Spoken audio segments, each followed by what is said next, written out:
O mundo espiritual, invisível aos nossos olhos, está mais presente em nossas vidas do que imaginamos.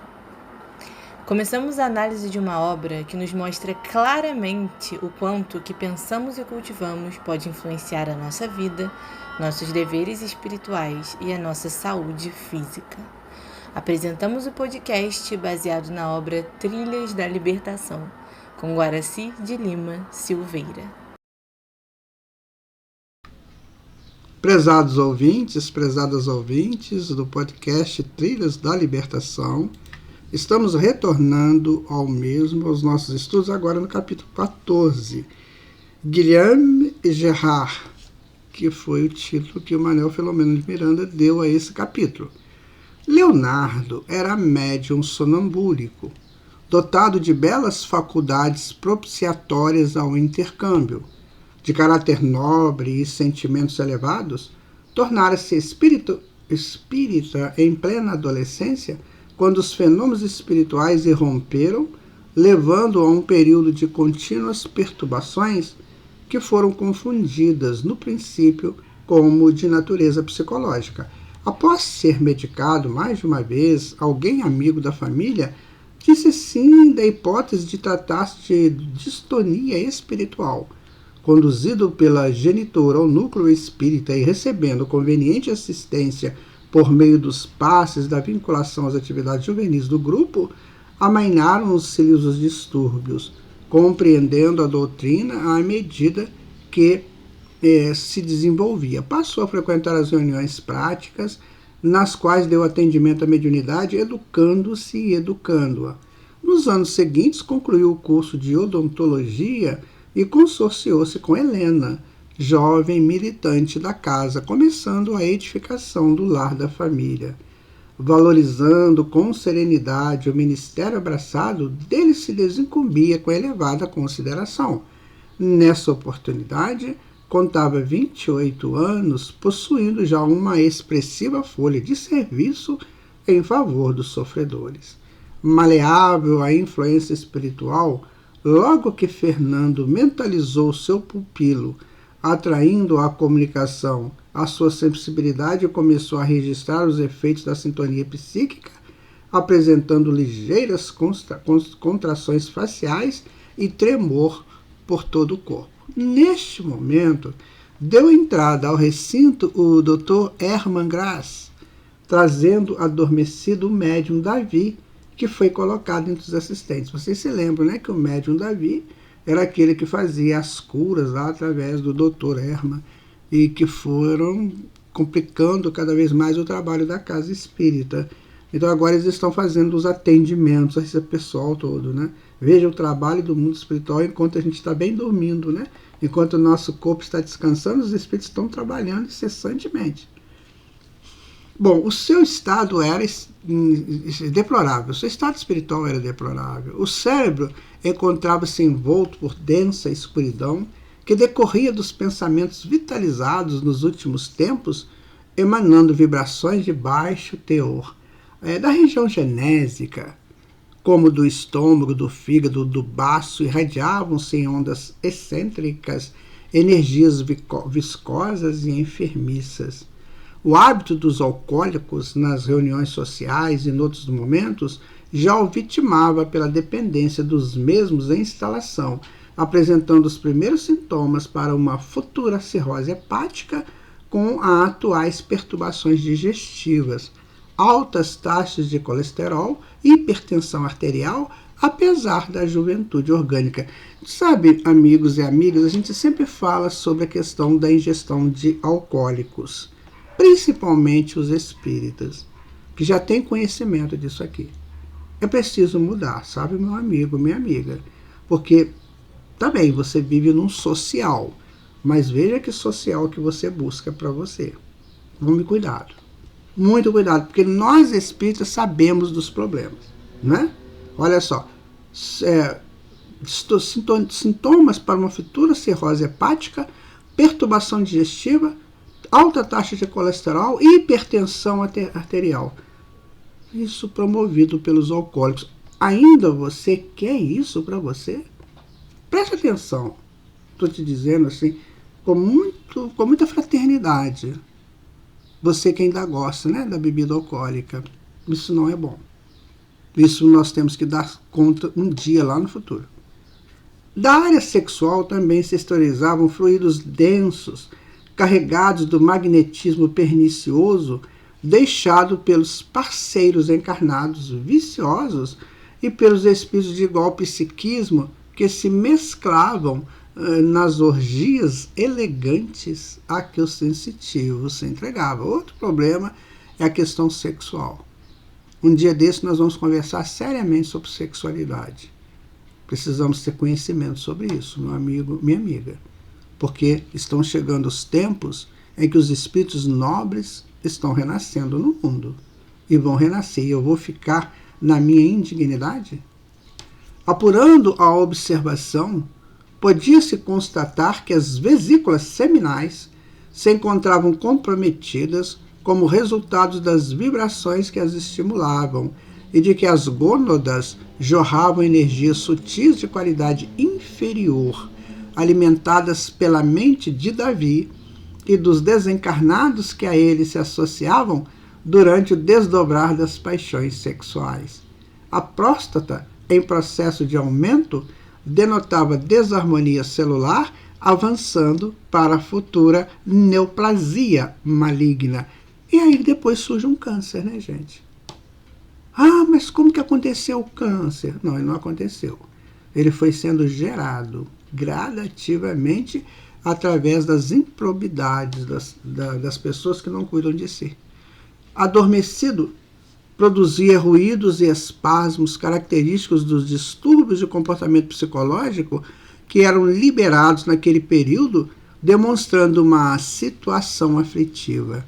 Vendo assim e considerando-lhe as admiráveis possibilidades de realização, não me pude furtar a um sentimento natural de compaixão, acompanhado do desejo de auxiliá-lo, de despertá-lo para a realidade profunda da vida, assim como do valioso significado da atual encarnação. O médium Davi, porém, era responsável pelo que lhe sucedia. Conhecendo a doutrina espírita e recusando-se a viver-lhe a moral, sabia da gravidade do compromisso mediúnico. No entanto, preferira seguir pelos atalhos perigosos da fascinação e da cegueira. Não lhe faltaram advertências, insistentes convites ao retorno ao dever, que recusava sistematicamente, caminhando agora quase a sós, por eleição pessoal, no rumo das companhias inferiores que desejavam arrastá-lo para a alucinação total, o malogro da reencarnação. Aquele instante era-lhe de magno valor, razão pela qual ele fora trazido. E, liberado do sono anestesiante pelo Dr. Graça, relanceou o olhar em volta e atemorizou-se.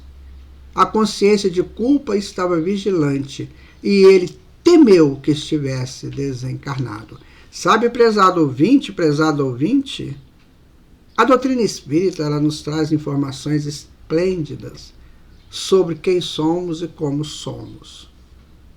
Então, se nós estamos estudando espiritismo e ainda estamos dando valor, dando ênfase a projetos inferiores de comportamentos e de ideais, tomemos cuidado. Tomemos cuidado, sabe por quê? Porque o tempo está chegando em que as almas ligadas aos planos superiores estão reencarnando.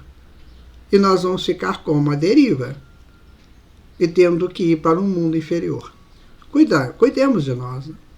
A criatura humana, via de regra, valoriza sempre o que deixou de ter, e o que ainda não possui, e o que desperdiçou. Na vida moral, o fenômeno é equivalente. A aproximação da morte, ou em suspeita disso, formulam-se planos de enobrecimento, de realizações superiores, para logo abandoná-los assim que passa o perigo, voltando-se à insensatez com redobrada volúpia. Foi o que observamos em Davi. O despertar em nosso plano levou às lágrimas, e notamos que retorcia as mãos em sinal de desespero. Mas, para nossa surpresa, não o vimos orar ou buscar elevar-se em pensamento a Deus, como seria desejável. A falta de unção e seriedade moral no trato com os desencarnados desalojara-lhe a mente das atitudes corretas.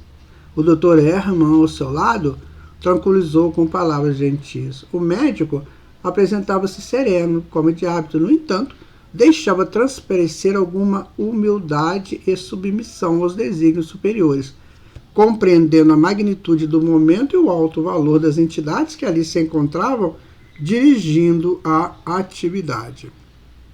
A meia voz, o dirigente médico explicou ao seu intermediário onde se encontrava para que ali estavam, facultando acalmá-lo. Permanecia a psicosfera de harmonia, especialmente à volta da mesa dos trabalhos.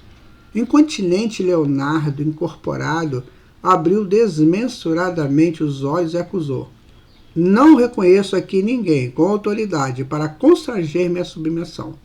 Eu sou independente. Embora tenha amigos entre os gênios, não faço parte do grupo. A minha é uma ação solitária e com meta bem definida. Realmente, esclareceu então o Dr. Carneiro de Campos. Não possuímos qualquer autoridade sobre o amigo, reconhecendo que a única que existe e nos direciona na vida é Jesus Cristo, a quem procuramos servir.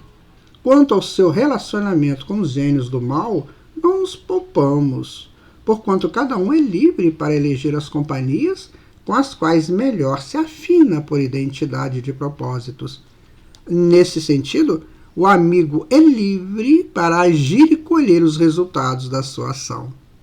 O que nos interessa é a sua felicidade, momentaneamente deslocada das finalidades nobres para as paixões dissolventes, cujos efeitos de imediato o amigo experimenta, gerando aflições para o futuro.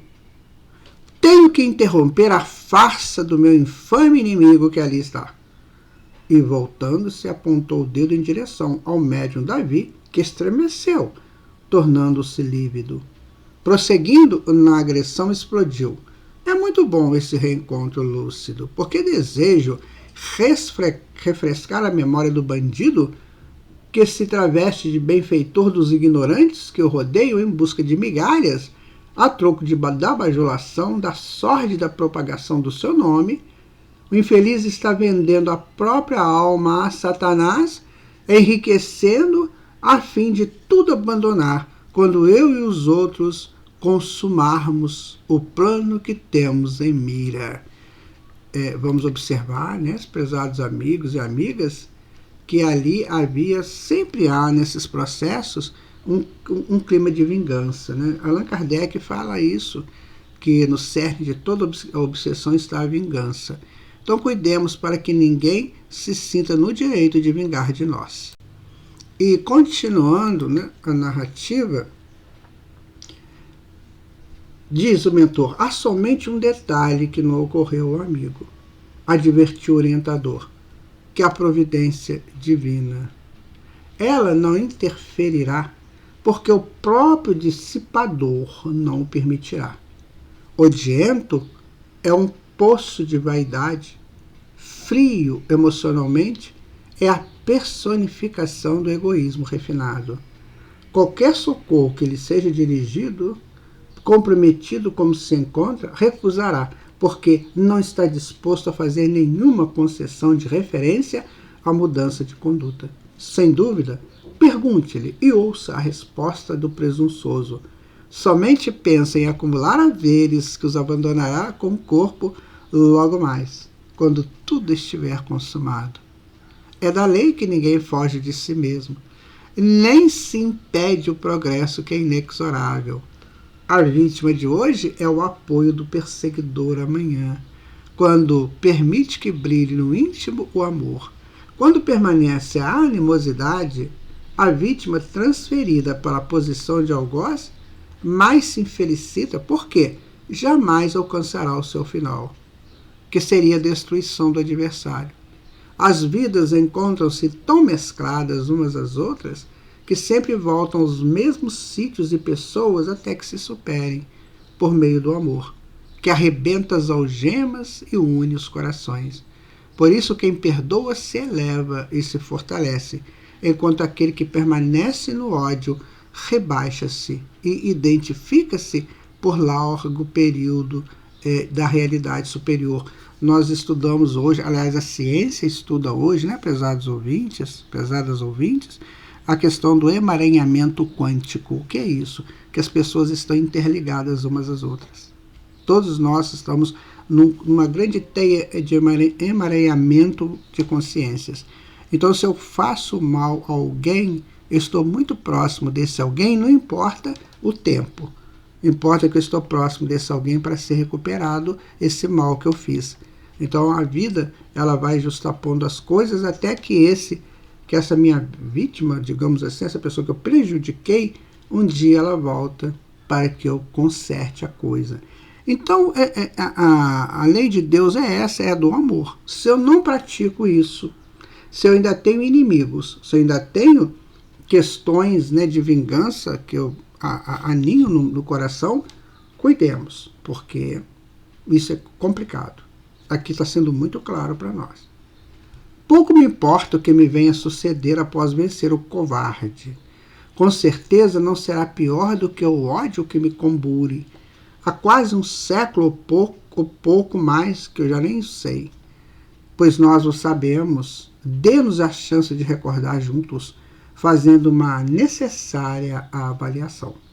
Então Davi foi convidado a cercar-se do médium Leonardo, incorporado, né, aquela aproximação do perispírito, obedecendo de imediato.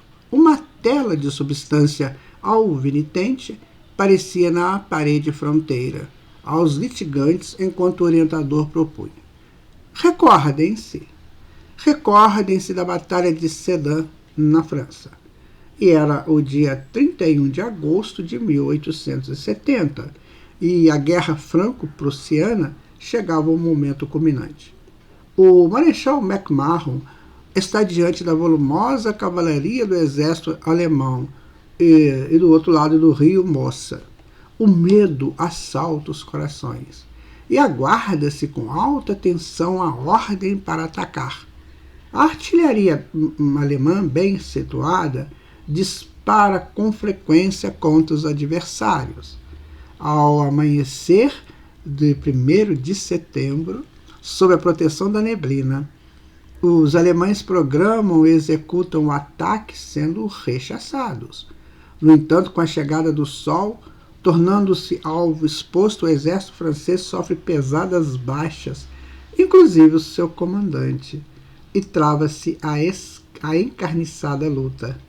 À medida que o mentor foi delineando os fatos, os opositores neles se concentraram, do que resultou receber a tela vibrações delicadas em movimento contínuo, qual se atuasse sob leve névoa e dessem-lhe contornos. Começaram então a surgir as cenas das lutas, ensejando-nos acompanhá-las, como ocorre no cinema. Fixando mais o pensamento nas evocações, as personagens produziam imagens de terceira dimensão que nos apresentavam o horror e a loucura da guerra. Sabe, amigo e amiga, olha só, isso fica guardado no nosso inconsciente. E posto uma tela 3D, 4D, não sei quanto, aquilo pode ser refletido. Então eles mesmos estavam refletindo o horror da guerra naquela terra que era de cunho tecnológico, mas que as imagens estavam guardadas no inconsciente. Então veja onde nós vamos e o que estamos fazendo, fica tudo guardadinho. E numa hora dessas a gente fez uma coisa muito séria, muito feia, muito errada, e os espíritos põem uma tela na nossa frente, estamos nós diante do nosso erro. Por isso que a gente tem que estudar a doutrina espírita e segui-la. Então continua aqui a narrativa, né? Milhares de homens em retirada sob o fogo pesado da artilharia que provocava crateras no chão e consumia vidas preciosas a cada explosão, formavam um triste espetáculo. Simultaneamente, a cavalaria, avançando e subjugando os atrasados, estripava os caídos sob a gritaria infrene da soldadesca selvajada, das vítimas exangues e do relinchar dos animais atingidos ou estimulados ao prosseguimento pela espora. No véu plúmbeo da fumaça, sob as cabeças desorientadas, cenas de horror sucediam-se aberrantes. No fragor da luta, surgem 2 soldados franceses, que também fugiam, quando um deles, alcançado por um petardo de obus, tomba quase fulminado. O outro, com visível risco de vida, arrasta-o e logra salvá-lo. As cenas se misturam e reapareceram apresentando uma área suburbana de Paris. O enfermo convalescia na casa do seu salvador, atendido por jovem mulher que o cercava de carinho. Era a esposa de Guilherme, o herói. Terminaram, fazia pouco tempo, as lutas na capital, com a derrota total da França, que pagaria alta soma em dinheiro a Bismarck, e perdia a Alsácia e uma parte da Lorena para os germanos. Notava-se que uma afinidade muito grande se estabelecera entre o fermo e a sua benfeitora, passando logo mais dos limites quando o esposo não se encontrava no lar. Está vendo, gente? A velha guerra humana. A pessoa foi atendida, estava à morte, foi atendido, levado para casa, e agora o que ele está fazendo? Não é? Olha que coisa séria que a mente humana. Cuidemos de nós, meus amigos, cuidemos. Posteriormente, via-se a descoberta do adultério, a agressão de Guilherme enfurecido e sua morte, em reação de desespero ao amigo que salvara. Desapareceram as cenas e o desencarnado exclamou: salvei o Biltre para que ele me humilhasse, indignificando-me o lar e roubando-me a vida. Perdoá-lo? Nunca. E o mentor então disse: olha, não negamos a hediondez da ingratidão, que é superlativa. No entanto, se recuarmos no tempo, iremos detectar desalinhos do amigo, que produziram esse golpe rude e macerador. Então chega o momento de pormos um ponto final na pugna. A divindade uniu-os como amigos, para que superassem antigas rixas.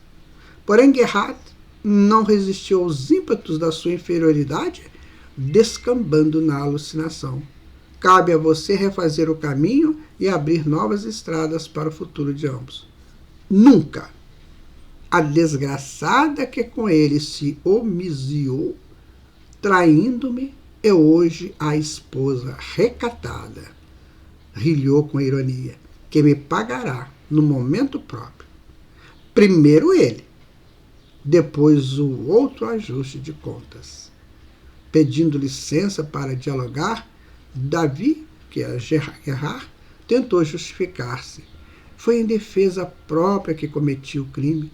A justiça reconheceu, você estava enfurecido, e não era para tanto? Albegar-se a serpente no próprio lar para ser picado e por ela envenenado? A justiça o absolveu, porque aqueles como estes eram e são os dias da iniquidade, a mim cumprindo-me o direito de corrigir as leis ignóbeis. Você disse que foi em defesa própria. A traição premeditada e executada também o foi? Eu era fraco. E prossegue mesmo o venal indivíduo, hoje pior, após tanto tempo.